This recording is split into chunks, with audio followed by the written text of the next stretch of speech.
That is not the situation. I'm trying to get like you, man. Nah, man. So what's going on, man? You up here slinging yogurt yogurt cups yesterday. It's been yesterday was an interesting day on so many counts.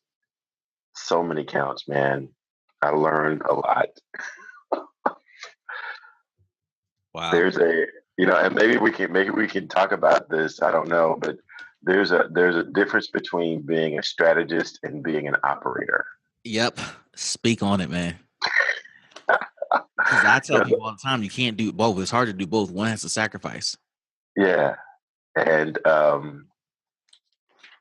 as a strategist, I've got so much respect for operators Yeah. because that's a whole different. I mean, that's a different cut. You're Yep. cutting from a different part of the cloth for that, man. Yep. So, do you want to talk That's- about being a strategist versus an operator, or do you want to talk about what did you well, text me? there's a couple of things that I think we could talk about. The strategist versus the operator, both are important. The other thing is that this is kind of towards the year end, and so everyone talks about, and I may do my own podcast on this, but everyone talks about resolutions that they're going to make, things that they're going to start doing in the forthcoming year, and uh, I'm really kind of a fan of identifying the things you're going to cut out. So what are you currently doing that you're going to cut out of doing in the forthcoming year? So we can do both or neither. Well, you also talked about yesterday no shows for interviews, which is always fun to talk about. You also talked about what the person texted you, and then you What did someone text me? ghosting. Am I still on for my interview? And they already missed it. No, no, no. It's yeah, it's like it's just great. Let's talk about that. Let's talk about ghosting. That whole no show because I really want to understand that. I mean, this is one of those things where I don't have the answer, but I need to have the answer. Okay, so how about we just jump in? This is kind of this segment Galen, Bingham, and I created called Leadership and Stuff. So we're about to get into the stuff. There's no topic. Maybe there'll be a topic at the end of this conversation, but Galen's getting ready to jump into the conversation. So I think we're going to start off talking about ghostings. So the floor is yours, man.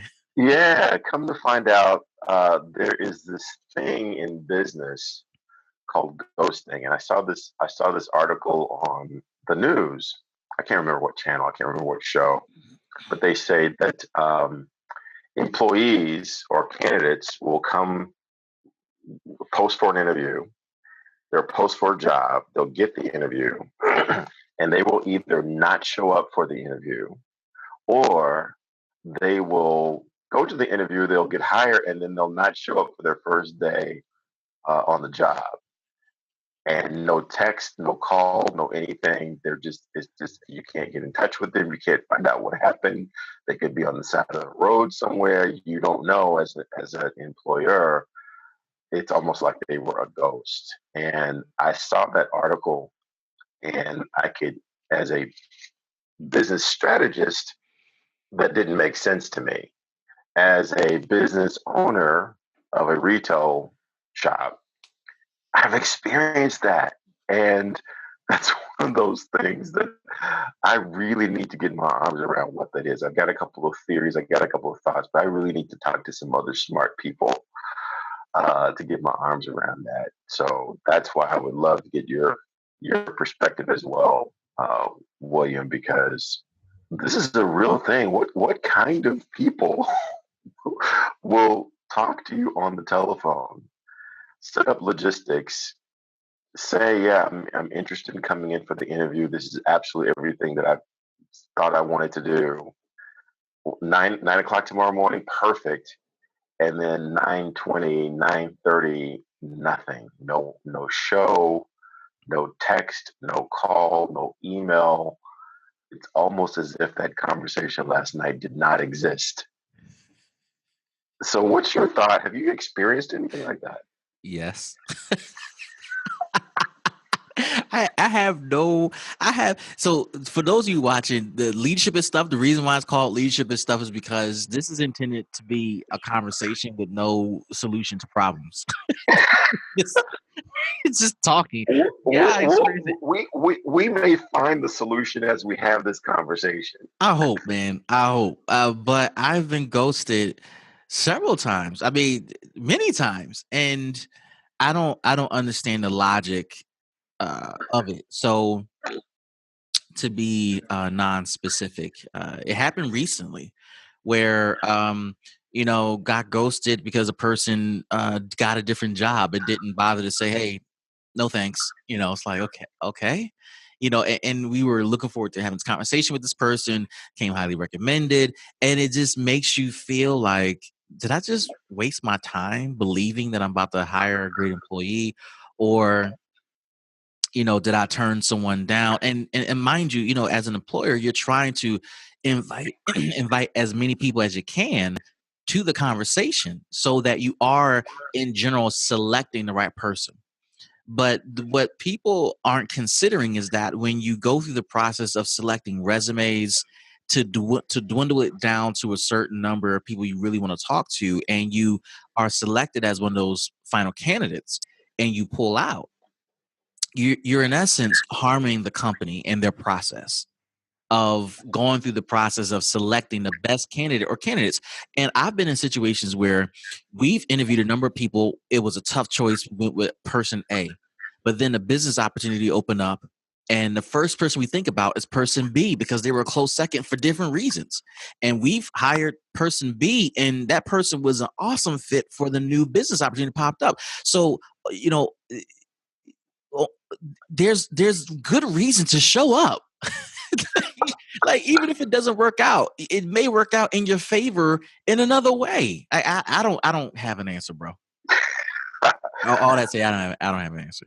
I've reached out. So this happened to me literally 2 days ago.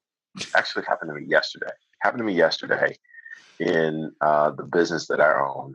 I don't go there every day, and I tell everyone on my team that I own the business, but I don't run the business. I don't show up. I don't work shifts. That's not what I bought the business to do.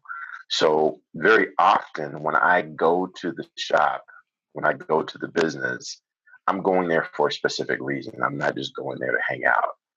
And so when I set up an interview at the shop, at my business, I'm going there specifically for that reason. Or if everyone that I bring onto my team, I do their first day, I do their orientation, I do their first set of trainings. I personally do that. I've got shift leads. I've got shift leads that I expect to manage the rest of the training. But that first day is usually one-on-one, the new hire and the owner. And so when we say tomorrow at 9 o'clock, I'm going there specifically, and I've blocked out most of my day specifically to spend with that new hire because I believe that that's really, really important. So when you don't show, it's like my entire day is shot. And I suppose that doesn't matter to the person that is ghosting, but I really just don't understand how you can set up logistics and you can say, yeah, tomorrow at 9 o'clock. And then somewhere between now and 9 o'clock, you decide this is not the job for me. And you're not telling me because you can't. I don't think you just got lost. And then because you got lost on the way to the first day, you say, you know what, screw it. I'm 30 minutes late. I'm just not going to go. That doesn't happen. You've made a decision at some point for whatever reason that what I thought this job was or going to be is not what I wanted to do. And how do you just not let anybody know? I don't get it. And I need to understand it because, that's my life as an operator. As a strategist, major corporations can come to me and ask me that question. So I need to have an answer to that. And I don't know, man. I mean, you, you said, how is it that, 3 p.m. yesterday, yeah, definitely went to interview. And then 9 a.m. the next morning, no, thank you. Wait a minute. You filled out a job application, which takes time. You submitted your resume through the portal or through some sort of email mechanism. It takes time. You looked at the job description, probably tasted the product or used the product that you're selling. That takes time and investment. And all of a sudden, after getting a call back, you're saying, no thanks. Like, really? On the callback, you said yes, right? The callback, you said yes. I will be there tomorrow. Let me write down the address. Got it. I'm coming. So I've got a couple of Wow. theories. I've got a couple of theories, and I've reached out to actually some of my fellow operators. And this is, I'm happy to report, this is not just Galen Bingham, that this is occurring throughout the system. It's occurring across the country. They said that the term ghosting really comes from something, I guess, that comes out of online dating. I've never experienced online dating, so I don't know that reference, but I assume that you could see someone on online dating site say that I'm interested, say whatever, set up a time, and then just not show up, which uh, would drive me crazy as well. But I guess that's where the term comes from as far as ghosting. And this is just a prevalent thing. And so the theory that I've heard most often, obviously there's a lot of energy around this when you're talking about and operators, and everyone wants to blame the new generation Z, and home training and lack of parenting, and got it. I can see the emotion coming in with that, and there could be some of that. Oh, However, man. I think it's something bigger in our culture. And I automatically go to, and I put my strategist hat back on, I automatically go to, okay, this is happening with 17, 18, 19 year olds. In 10 years, these very same people are going to be running major corporations. And we need to, I think, figure this thing out, or else you're going to have Kraft Foods, you're going to have Coca-Cola, you're going to have General Mills, Procter Yeah. Gamble having to struggle with these same issues. So my theory is that we've created a detachment between businesses and people. And perhaps that detachment allows you to think that there's no need for the same personal respect that you would give to other people. I believe I'm reaching right now. So how does that feel? How does that feel to you? So I went from laughing, stuff's so funny to me, to taking a serious thought about what you just said. You are in the food product business, if I can just be generic like that. And when you said a few things, in the future, these people are going to be running major corporations in the next 10, 15, 20 years. Then you listed potential corporations they could be impacting because of the product you sell or you operate. I immediately thought about the work that I do. I'm in workforce development. And what I wrote down in my notes is, what is workforce development looking like in America? Because operators of retail businesses aren't the only ones being ghosted. On my side of the fence in the nonprofit world, we get ghosted all the time too. And, we're trying to get people in the door to hear our sales pitch. So here's something that could be impacting business right now, and that is the unemployment rate is low, so people do have options. The other thing I'll throw out there is the lack of principles and values among job seekers, depending on their circumstance. And if there's a certain demographic you're gravitating to, then there's a value system amongst that demographic type. Maybe it's generational, maybe it's ethnic, maybe it's gender, but there's a certain type of behavior or value system that comes with a certain demographic type. Um, so I work with a number of audiences, um, and every audience has their trend line of functionality, and I don't want to share this, out of fear of people thinking I'm generalizing people types of groups. But there are different value systems among those who are returning citizens, value systems that are different among those who are currently homeless, value systems that are different among women who are coming home from prison, youth coming home from prison, women who are involved in domestic violence. Their value systems tends to be shaped by, yes, you could talk about the way they were raised and all that good stuff and fun stuff, but when you take a step back away from that, think about the recent events in their lives that are causing them now to look for employment and possibly employment at your institution or your business. And if the most recent event was a domestic violence exchange with someone or experience, if their most recent event was recently released from incarceration, or finally finding housing, or finally obtaining custody of your kids, that has a cultural, and culture not necessarily meaning ethnicity, but culture in terms of behavior of a people type. It has a cultural framework that comes along with it.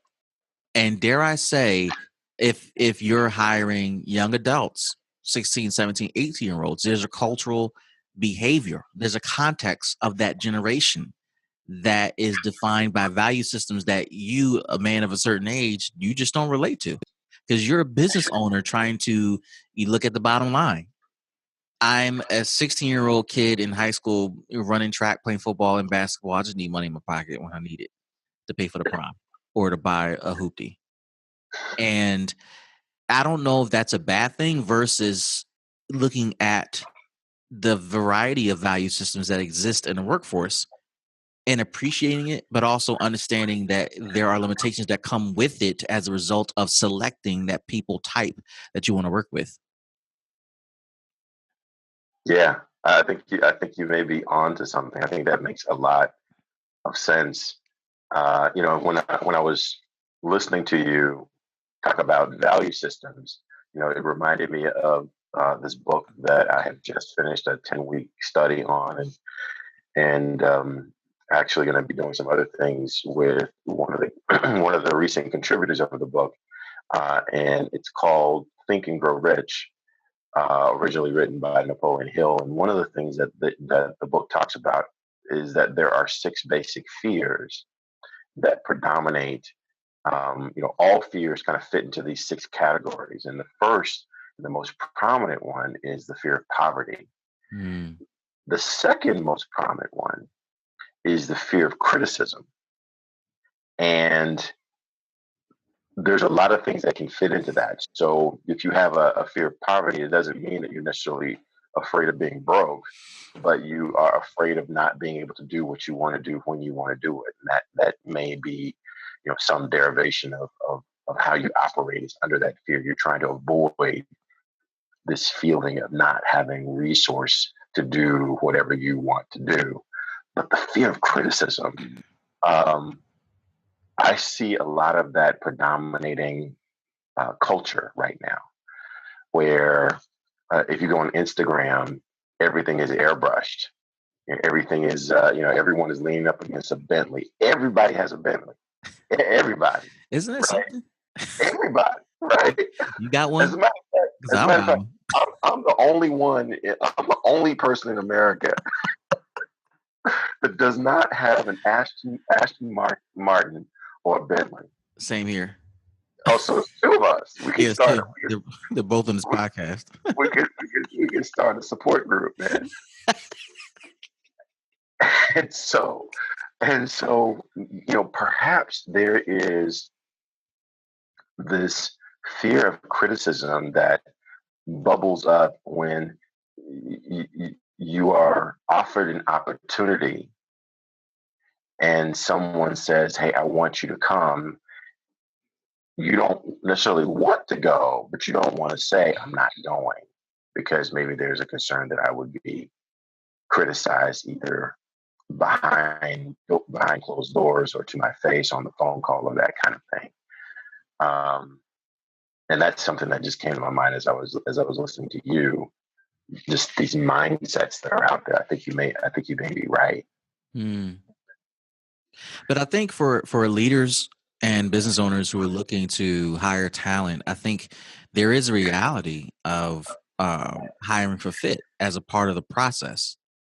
And fit is not only do we get along, do we have like-minded goals and expectations, but you know, how do you as the employer relate to the potential job seeker, right? Mm, And it doesn't mean that I need to hire everybody that looks like me, sounds like me, is born in the same year and generation as me. No, there are people who are not of my skin color, not of my gender, not of my generational age range, weren't born where I was born, that I get along with because it's a fit.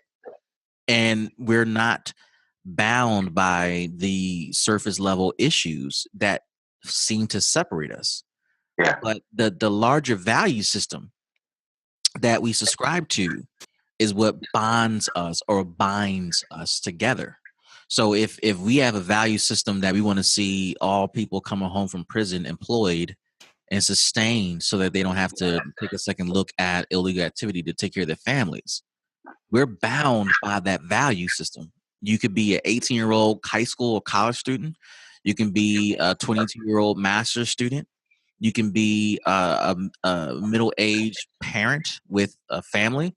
You can sure. be a grandmother, and we all believe in that value system. And that means that there's something that's linking us together to do this work together. If especially if we all get along and we Sure, all sure. contribute something to the table. So perhaps there's something there in terms of looking at alternative people groups to hire or becoming a master of the people group that tends to gravitate to the jobs you're providing. Yeah. So there are two sides to this issue, and I think you're bringing up a side that we haven't talked a whole lot about. There's a side where you've already selected your team, and I think leaders do well to recognize that there are secondary, usually emotional reasons why people choose to work for you. Right. And very often leaders will say, well, clearly you're working for me for the money, and we're all trying to do the same thing. We're all trying to find jobs for those who are, whatever the mission of the organization is. It's easy for the leader to do that, but I submit that that's a mistake. That may be true, but there is an emotional, usually hard to articulate reason why they are there. And I'll talk to you about my corporate experience. I've prior to my latest role in corporate America, prior to that, I managed a team. I was an area director. I had 15 direct reports, and some of the people on my team, they were looking to get promoted. They were looking to become a vice president. They were looking for their name in lights and all of that. Some of the people on my team were looking to transition out of the sales function into a more specific marketing function. And sales tended to be the generalist where you could identify those things that you're passionate about and demonstrate that passion. But one person in particular was really passionate about marketing, right? Right. Another person, this was their first job out of college, and they were really still living in this mindset of trying to make their parents and their family proud. And so, as a leader, it would have been a disservice for me to treat everyone the same because we're all working for the same corporation. We're all trying to drive market share. We're all trying to do this. And clearly, you're here for the money. And so, it would have been a disservice for me to treat everyone the same. I can have the same standard, but if I treated everyone the same, I wouldn't get as much out of them as opposed to giving the marketing person insight as to how they could transition the sales role into marketing and creating those avenues for her to do that. Right. So I think once you have a team, it makes sense to speak to them individually. I often say that you manage groups, you lead people, because that's individual. So that's one piece that I can talk about for hours and hours and hours. This piece here, when you're just selecting people to come and interview, that seems harder because I don't know that you can have enough knowledge about someone you haven't met yet to be able to relate to them on a level that is important to them. I mean, that's the purpose of the interview, is to get to know them to a certain degree. So yeah, I'm still struggling with the interview and onboarding process. Let me toss this at you and get your reaction, because this is another thing that I've tried. And again, taking off my strategist hat and putting on my operator hat. The reason I do the orientation myself personally, and I will spend a minimum of 2 hours. I've spent as much as 6 hours on that first day personally. I tell stories about why I have invested in the business that I've invested in, why I have selected them. I'll talk about, the personal things that I've done. I'll try to give them insight into my mindset and how I think, what I value.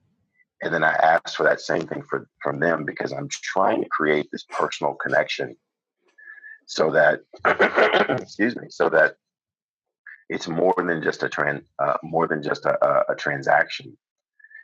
So that's what I try to do. That's why I do the orientation the way that I do. That's why I do all the interviews myself.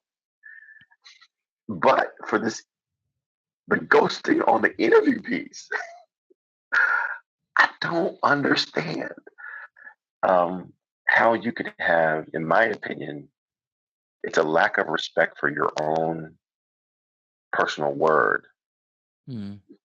And again, that's a value that's part of my upbringing. That's part of my value system. That if I give you my word, I either need to deliver on that, or I need to find some ways to make amends in a way that will satisfy you that my word is still important to me. And the only way that I can make sense of this ghosting thing for interviews is that there's no transference of this value of my personal word. How does that feel to you? I mean, you're Dr. William Clark. How does that feel? Does that hold water or no? Yeah, I don't think a doctor's going to help this conversation. So here's what I thought about when you were sharing that. Generational gaps are real. And you mentioned it, right? The way you were raised, what your mom taught you and your siblings, and the value system that your mom and grandmother and father taught you, they influence you today as a business leader. Depending on the people you're hiring, those value systems aren't being passed down, even if they come from a good family, because it's just different.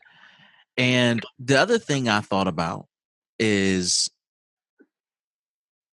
I think people struggle with how to manage conflict after they've made a commitment.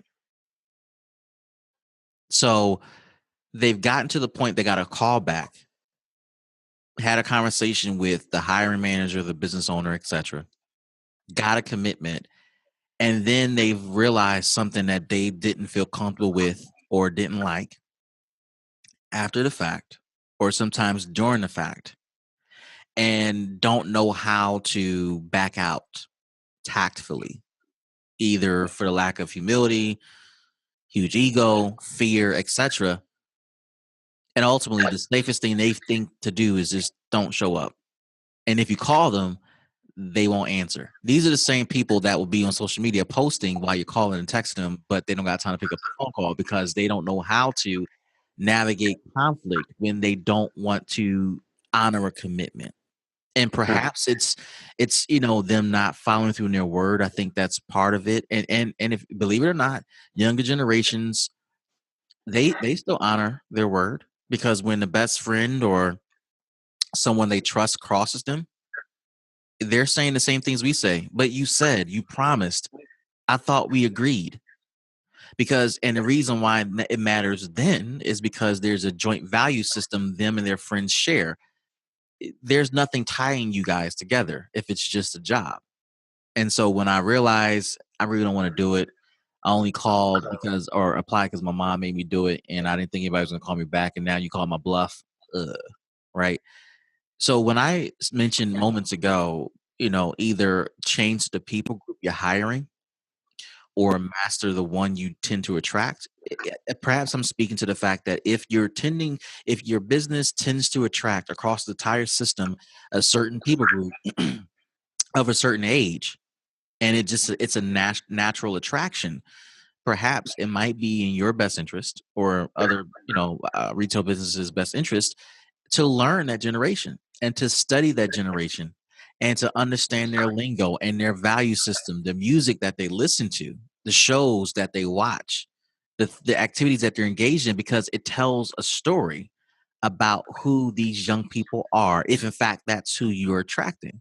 And I have a friend who I went to, we were in the same doctoral program, and she studied generational differences and how it impacts the workplace.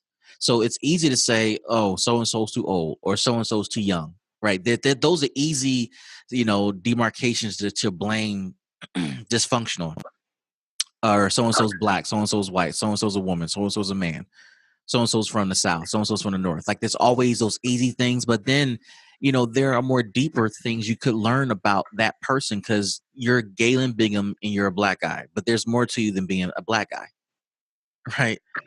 And perhaps that's something to consider, like studying this people group that tends to apply for jobs for you, and what barriers they're facing, what challenges they're facing, what interests them, what doesn't interest them, and what behavioral tendencies tend to show up with them, such as ghosting.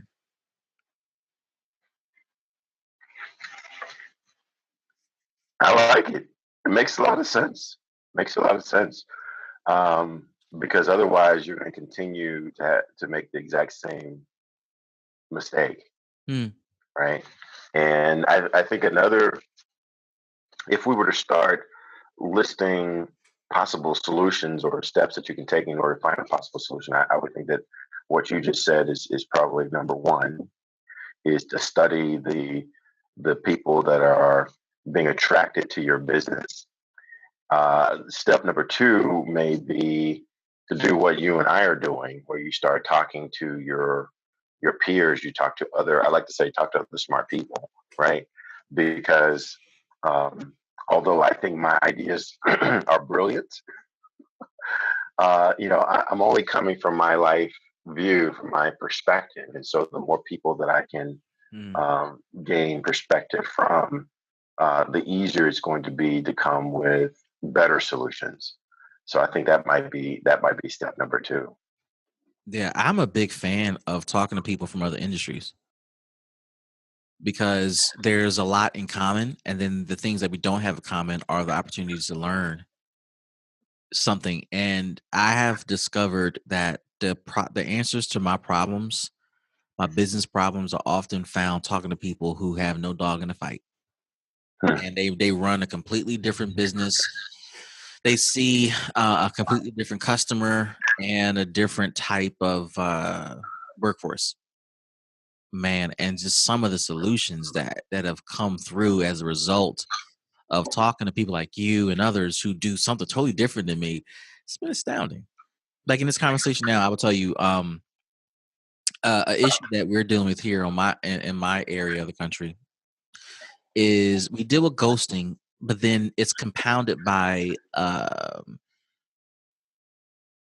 number of unqualified candidates that tend to apply for positions that require certain skills. So, a limited pool of job seekers. And it makes it difficult because the pressure of accepting whoever applies or whoever's left without having full confidence. The challenge of upskilling someone, and depending on the life cycle of the program or the nonprofit, you might not have the time or capacity to do that. The threat of people stealing your employees, because it's easier for them to take your employees and to upskill somebody else, and they're recruiting your people away. Those situations are real too, for me. And just understanding how that game is played, and how to navigate that particular game, as someone that's hiring folks, is challenging. But I'm processing what we're talking about from my own situation, and what I'm gathering is less about studying the people groups that apply versus studying the market forces that limit the job seeker pool, and where the true pool exists Mm, for the business that I'm a part of, the nonprofit business I'm a part of. right. Right. I like it. That's good. That's good. I guess if uh, we need to have one of those fancy things where we list all the possible strategies and solutions on the screen as we come up with them. I don't know how to do that. So I need to get my 15-year-old daughter or my 16-year-old daughter to tell me how to do that. But another thing that I'm trying to do now is I'm going to try to talk to my current employees that I consider to be really, really good. They're committed, they're dedicated, they show up every day, they call when they can't come in, they trade their shifts when they can't work, and that kind of thing.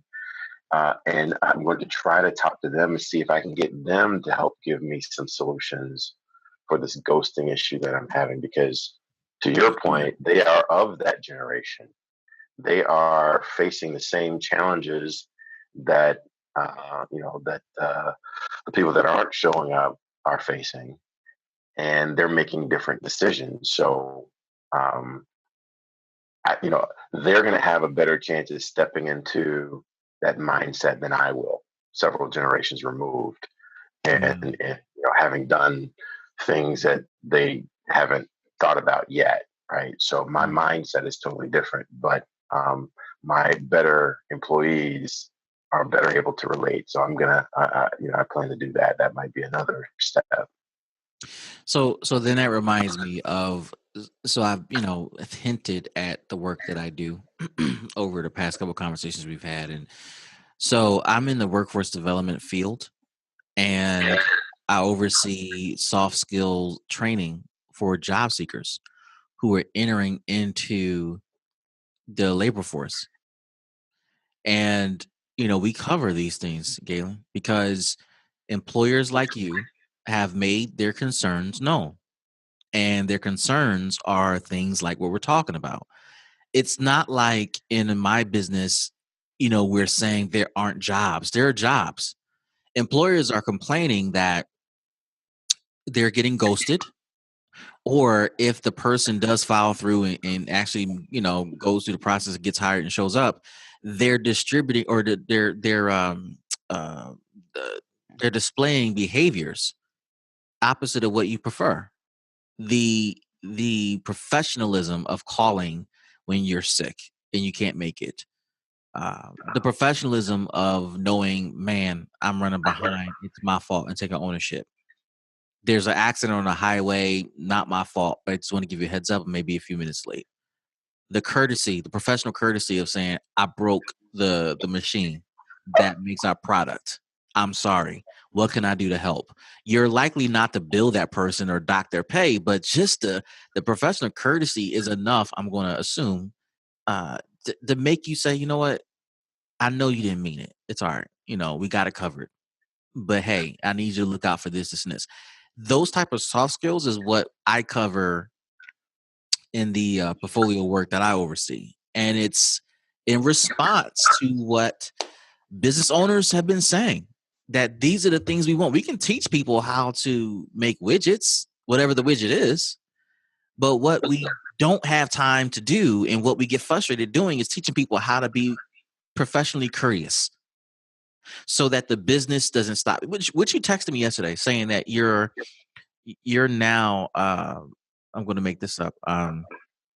You're now on the street selling lemonade because your staff didn't show up with the lemonade stand. They left the lemons behind. They didn't bring sugar.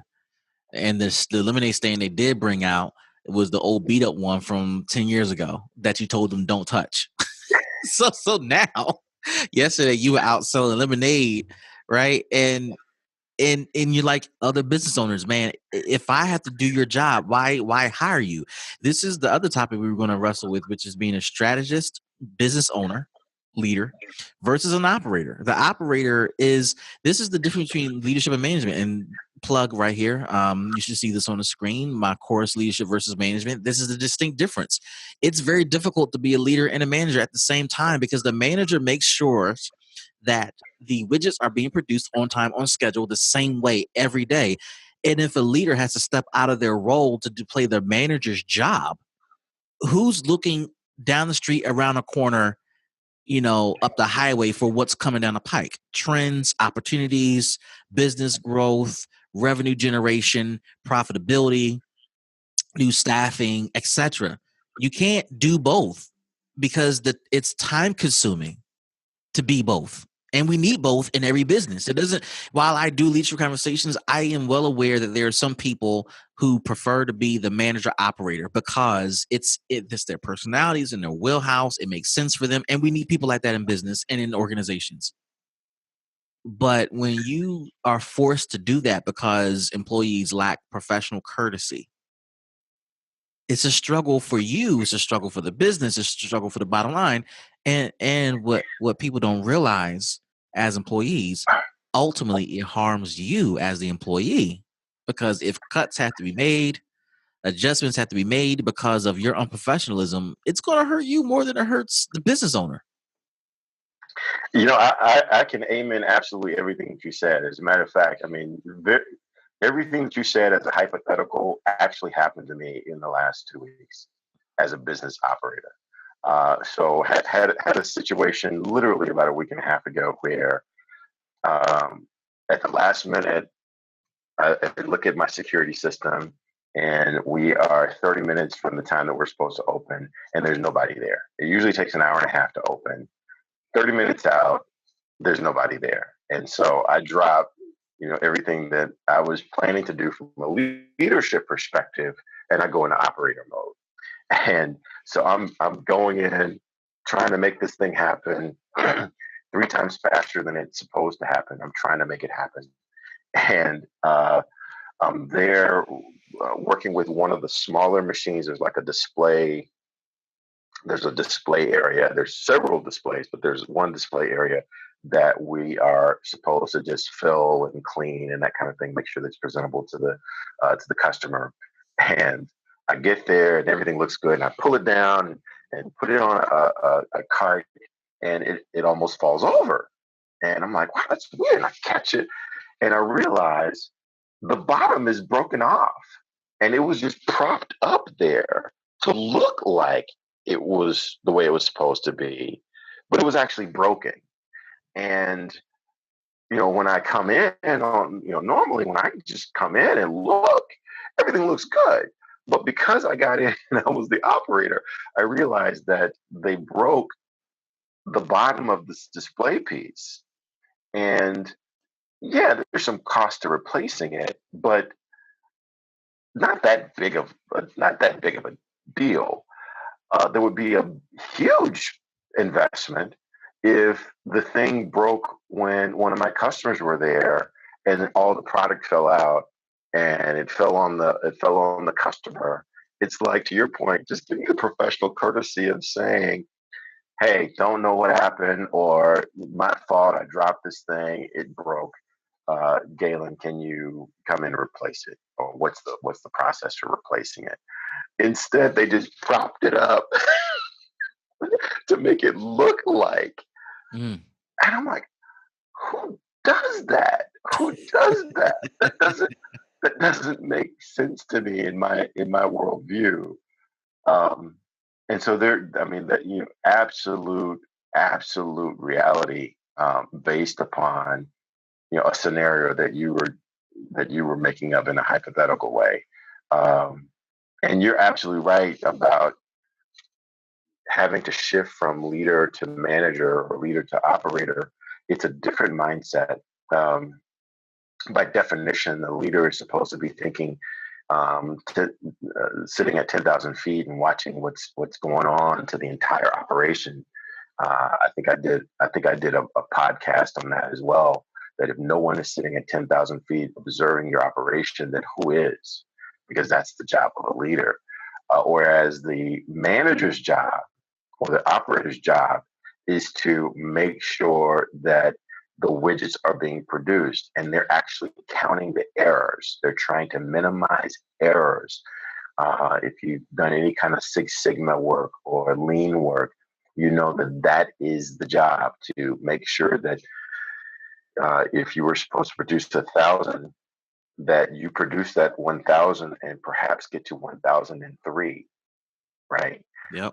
If you've had 4 mistakes over the last million, you're trying to get to 2 mistakes over the next million, right? That's the job of the manager. But the leader's job, and my role as a strategist, and your role as a leadership dude, is to look at what are the trends that are coming and how can I make sure that my people are ready for those trends, make sure that my business has sustainability into the next 5 to 10 years. And when I have to go into the space and start squeezing lemons to make lemonade, I can't think about that at the Yes. same time.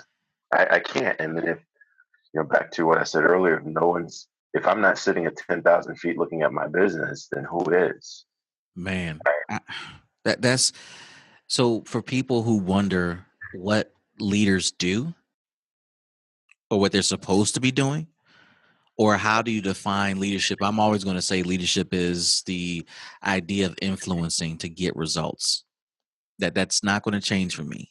Uh, And the results we're talking about is what you're talking about, Galen. Those big picture items. My book, Leverage, which is the orange and white book there. I talk about the story of Jacob and how he became wealthy, and the biblical character Jacob. And he became wealthy because his father-in-law, was not minding his business, and Jacob took advantage of a loophole and created wealth, and ultimately was able to transfer wealth. And in Laban's case, he was doing neither. He was neither managing nor visioning the future. He didn't manage day to day. He gave it over to his sons, who didn't manage the day to day well. So Jacob had a leverage point there. And then Laban didn't foresee the future. He didn't see the intuition and the work ethic of his new son in law, but instead, he thought, I'll get over on my son-in-law and make him a slave in exchange for my daughter's hand in marriage. And I'll give him the wrong daughter to marry before I give him the right daughter to marry, so that I can get 14 years or more of slavery out of this guy, right? Thinking that he's exploiting a loophole. Now, you can argue that was a visionary move to make. Great.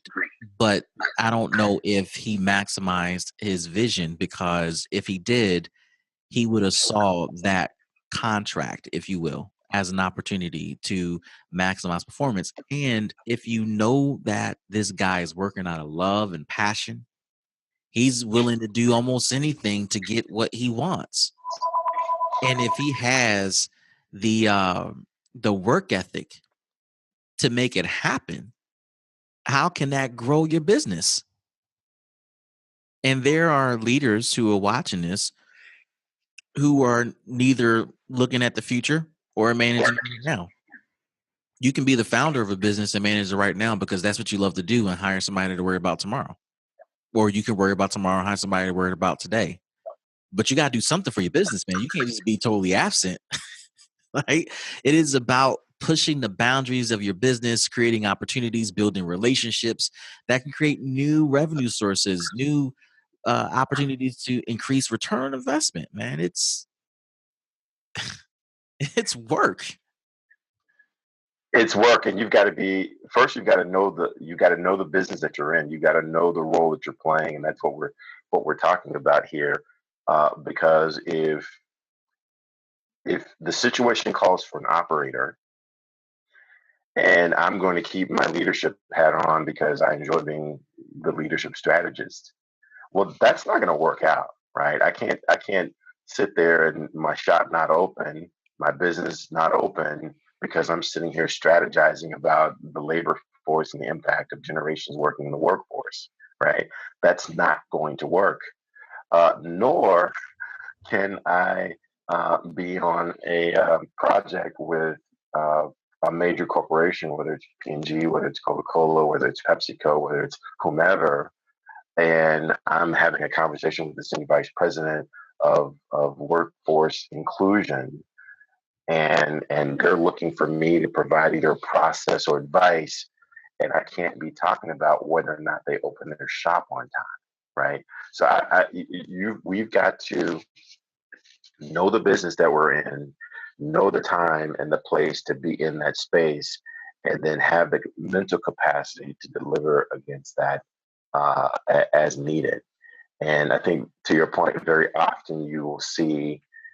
Actually, I was on a show just yesterday where we were talking about, you know, people who love baking. They love baking. They can bake a mean pound cake. They love baking, and therefore they create a bakery, and they start trying to expand and franchise their bakery. However, they are not a business owner. They're not a business leader. They are passionate about baking. Yeah. And so it's important. And so their business ultimately fails, not because the product was somehow compromised, but because they didn't know the business that they were in. And so many people, so many CEOs will say, well, my business is to satisfy the customer. Okay, when was the last time you talked to a customer? If you're the CEO, if you're the senior leader of any organization, your job is not to satisfy the customer. Your job is to satisfy and develop the people who will develop the people who will satisfy the customer. And not knowing what your job is makes it really, really probable that you are going to fail. Mm. So, these are the things that I think everyone struggles with. If you have any kind of enterprise, if you have any kind of business, regardless of the size that it is. But I'll tell you, I've learned so much. I think it's improved my role as a strategist to own a retail business, because there are things that operators struggle with that, quite honestly, they shouldn't have to struggle with. But they do. It's a reality, but it's not part of. I often say to friends when they ask me about my retail business, I often say, "Well, this is not quite the way the brochure described." And that's the reality of what it means to own a business. You have to manage those things that can't be detailed in a brochure to foretell that this is what you're going to have to deal with. Wow, man. And I had wrote down in my notes the importance of a leader knowing that as a leader, sometimes you're going to have to switch roles for the sake of your business. Sometimes you're going to have to come off your perch and get in the weeds and show the team that you still know how to do their job, or you still know how to make things happen on the ground level. And it energizes them, it energizes you, it gives you perspective. Sometimes you find out things you didn't know because you've been so high up for a while. But man, you talked about the benefits of owning a business to help other business owners.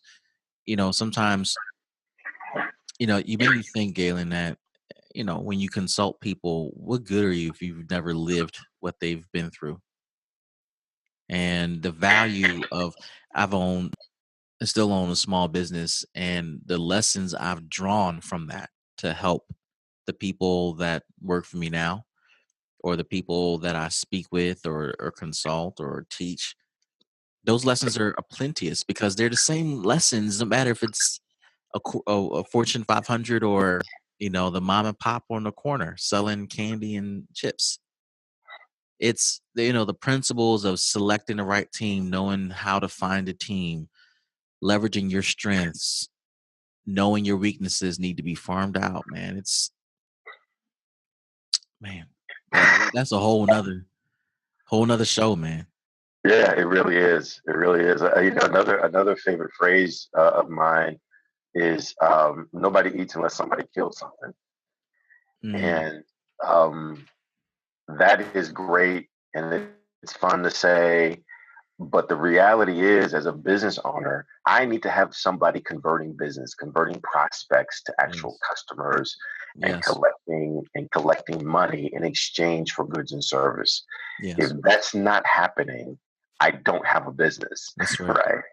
And my role, in the business that you're in, my role is to develop the people that can do that, right?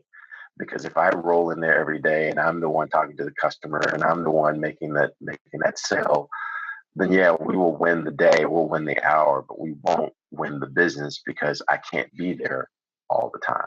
That's right. At the same time, if no one is killing anything, I need to roll in there with a gun and be able to kill, be able to hunt, be able to get some things done so Right. that we can sustain long enough to have another day.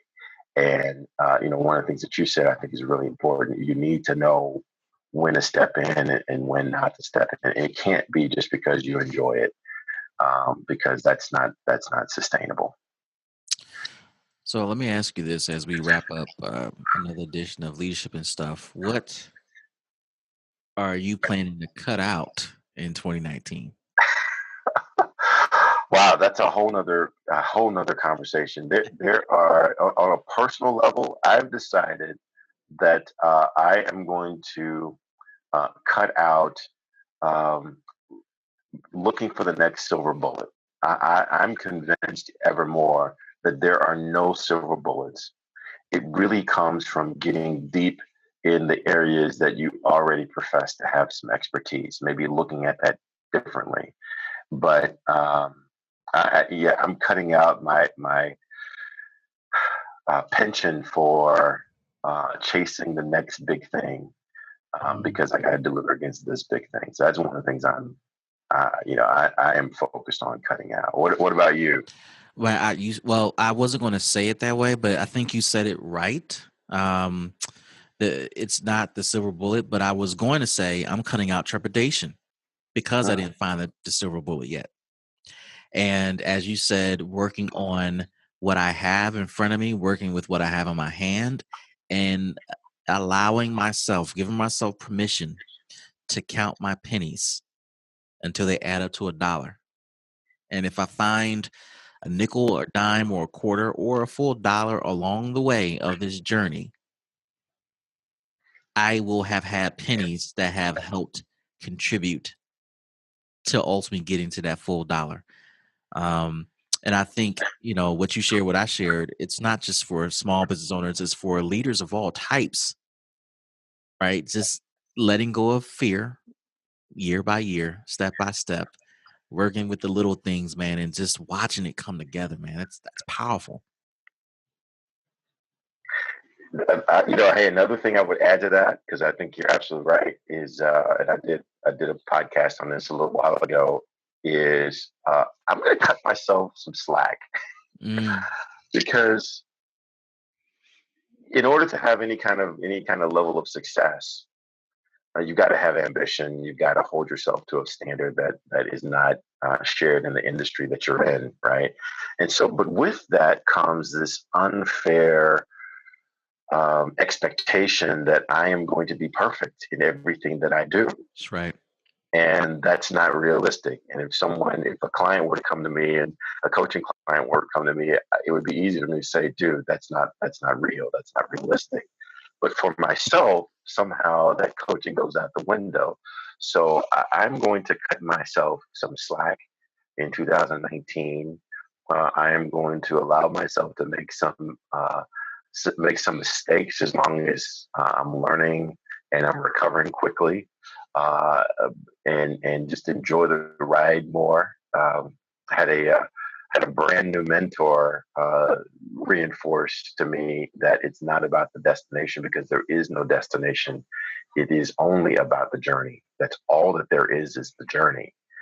And we keep looking for, well, when I get there, when I get this, when I buy this thing, when I hire this person, everything will be okay.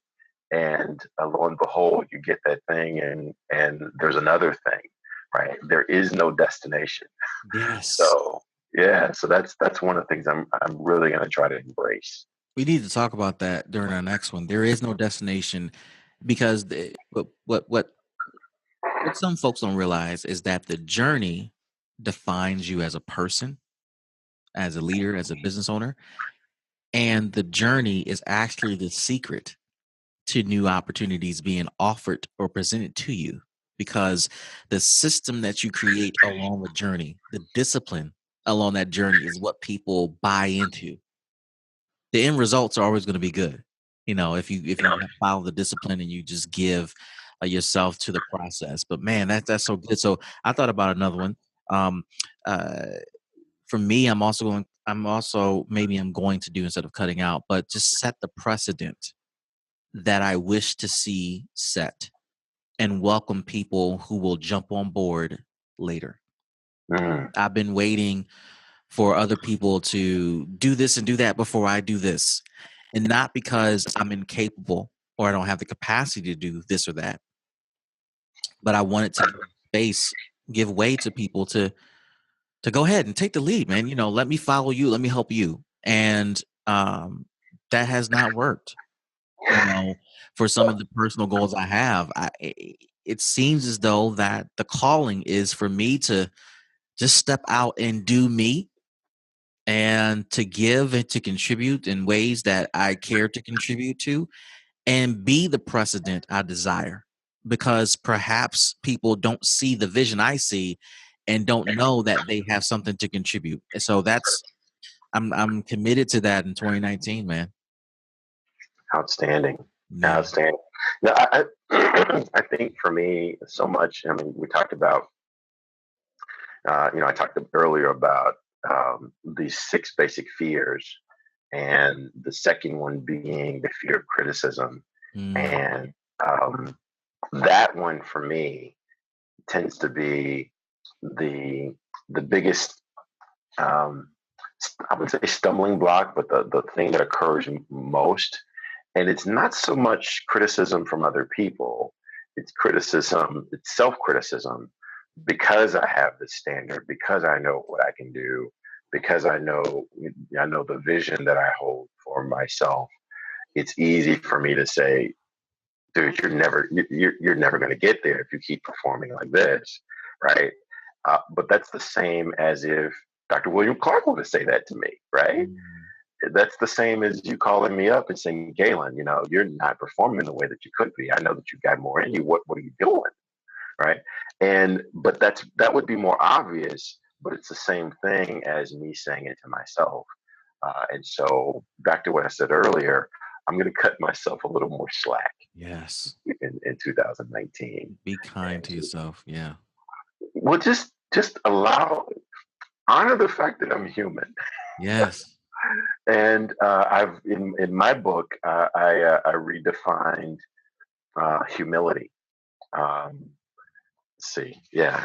So in this book, I redefined humility, because very often when you think of humility, or you ask someone or tell someone they need to be humble, what you're intending is that you need to own your weaknesses, downplay your strengths, don't really highlight your strengths, and just kind of sit back in the cut and just play the role of servant, play the role of a humble scrub in the corner a little bit.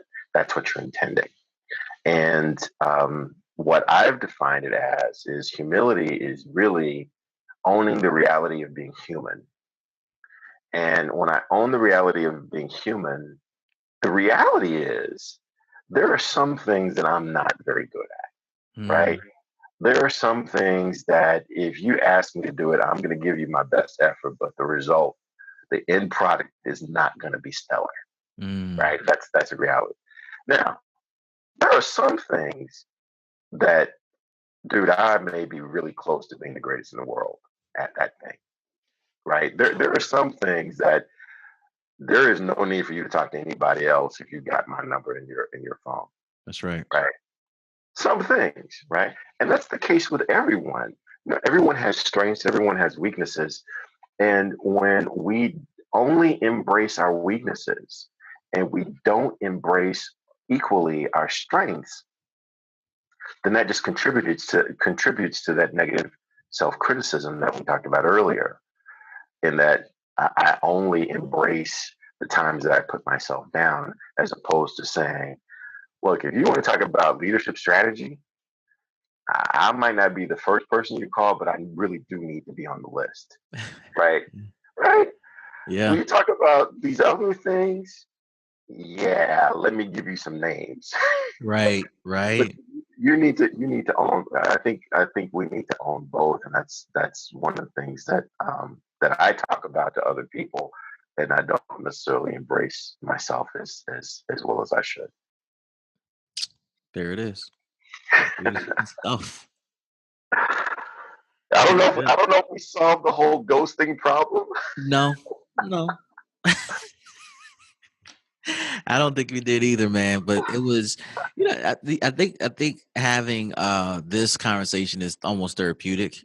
Um, because in other conversations I have with people, and I noticed it this week when it's an interview going back and forth, it's an interview, it's a question and answer versus this is, this insecurity about what may or may not be a right answer, but let's talk about it. Yeah, absolutely. Hey, one thing as we close out, one thing that I will highlight, because brought it up a couple times, and I actually just published a podcast on the types of questions that you should be asking in interviews. Yes. And one of the things that I highlight is the importance of fit, the Yes. importance of making sure that you've got the right fit, and not waste your time in the interview asking questions about capability, because capability is something that should be part of your pre-screening process. That's right. So there should be a pre-screen process to talk about capability. Do you have the experiences? Do you have the certifications? Can you type 80 words a minute? Are you proficient at taking shorthand, if shorthand is still a thing, right? And that's something that you need, Right. so that your conversation can be focused on fit, which you've said at least a half dozen times is really the ball game. Fit is really the ball game, and very often we lose sight of that. So, It yeah, I matters just so wanted to much. talk about that. Go It ahead. matters so much, man. Brother, thank you for doing this. Absolutely.